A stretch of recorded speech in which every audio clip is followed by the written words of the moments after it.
you so much, everyone. So let me give you a clear perspective to this issue. So if we look at the recent figures released by INEC on the regions and the kind of votes that you will get, as we'll give you that information now. So you look at the Northwest has the highest with 20.2 million, followed by the Southwest. And you can look at it and do the mathematics.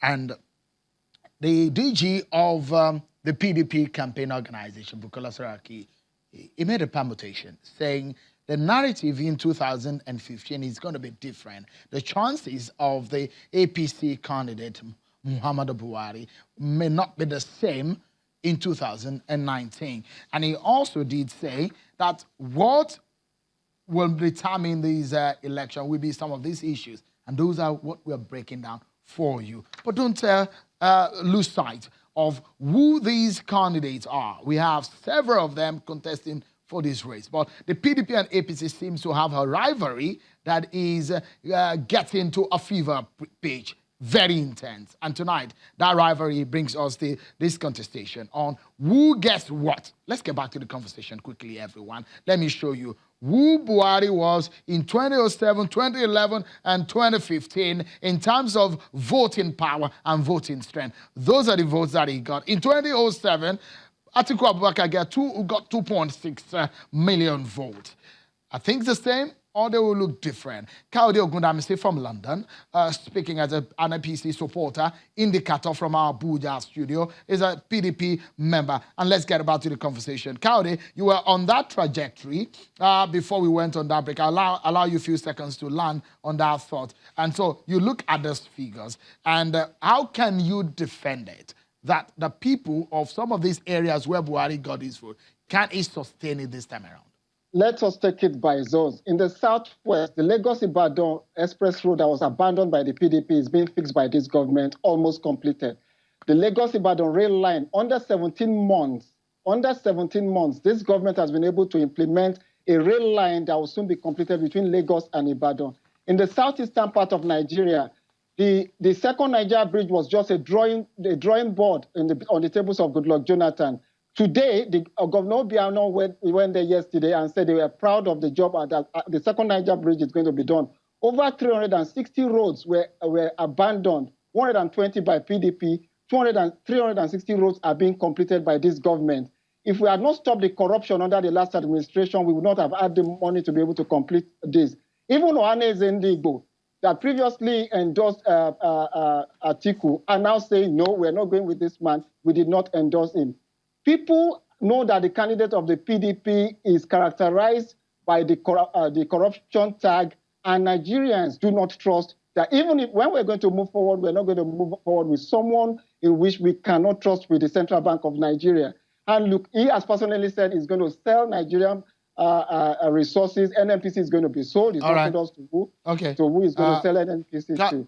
Kaude, let me allow Indicator, because I need to be fair to give equal chances to the my guest on the program today. Indy, if you look at it, Bukola Saraki did agree that Northwest might be the stronghold of Muhammadu Buhari, considering what they've had. So we have Northeast as a battleground for both of them.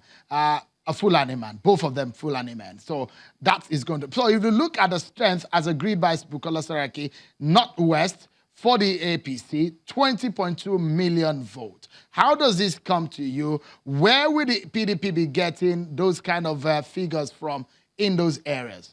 Is this a threat for your party?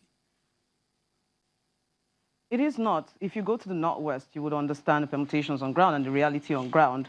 Much thanks to, His Excellency Rabiu Musa Konkoso and the work he's doing in the Northwest. Of course, his records on that PDP has helped to put us in this position presently. People believe in the man and believe where he says they should go. A lot of people are willing to go there. Many of the numbers we are recording, many of the enthusiastic people who are going door to door and have told themselves, look, we've realized that they lie that this person is not corrupt, nor incorruptible, nor does not surround himself with corrupt people. It cannot sell anymore.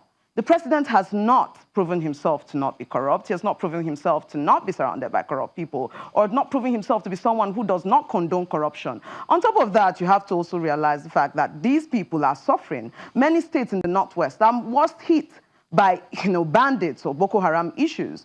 And when you talk about them just as if they are a ready block, anytime you want to go and fetch them, they will come. It's an insult to these people. The Northwest is definitely going to come overwhelmingly for the party. That is completely false. We're looking at the North Central too. I'm from Kaduna, but there's a lot of affiliation between my people and the North Central. There are several parts of the North Central that you really cannot put an APC poster. The people do not want to hear it. Not in their tribal meetings, not in the church, not in the mosque. These people are dying, and it's disrespectful again to just look at them in terms of votes, especially when your government is failing. All right. Indy, let me quickly put this to you.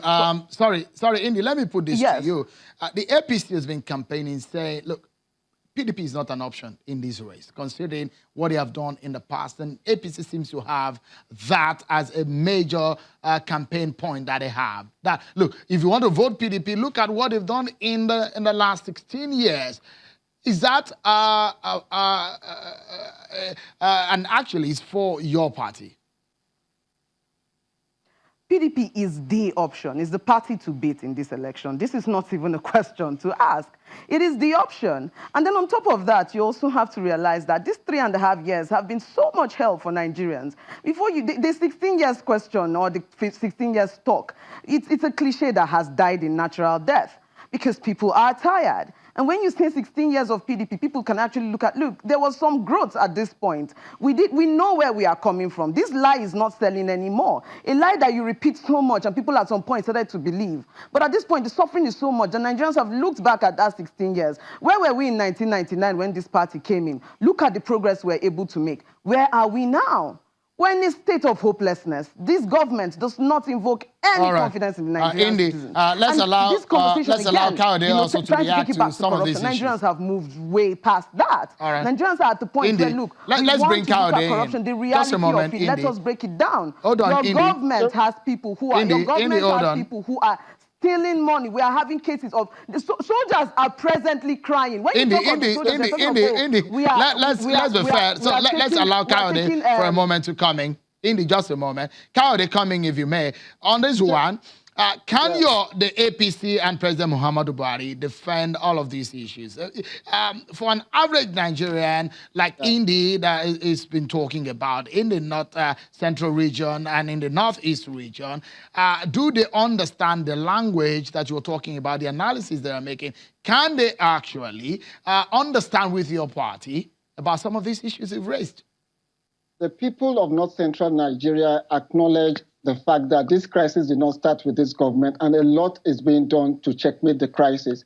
But let me even bring about the misinformation. We're actually happy that they actually now believe that we have a President Buhari in the villa, and it's not a Jubril from Sudan, that they've been collaborating with the IPOB to spread across the country. At least we're moving forward. They now acknowledge that we have a president and commander-in-chief in the country. And in the south region of Nigeria, he talked about the Northwest. That is where you have Kebbi State. Rice is being produced in that state across the country. In Katsina State, how they dream of even capturing Katsina State is a joke. Kano State, Kaduna, Jigawa. Kaduna, where we have a governor that is giving a sample of how governance should be. All right. Jigawa, and Abia and Anambra. This election is going to be determined by the Nigerian people, and definitely we are quite confident that it's not going to go the way of those who we need to go. We need to go, Kayode and Indy. But before we go, let me show you, for those of you who do not know, the registered voters in some of the 10 top states. So you can make a decision for yourself. But that's how far we can go. Thank you so much, Kayode and Indy, for your time on the program today. Many thanks for watching, everyone. I'm Sean Kimale. Bye-bye.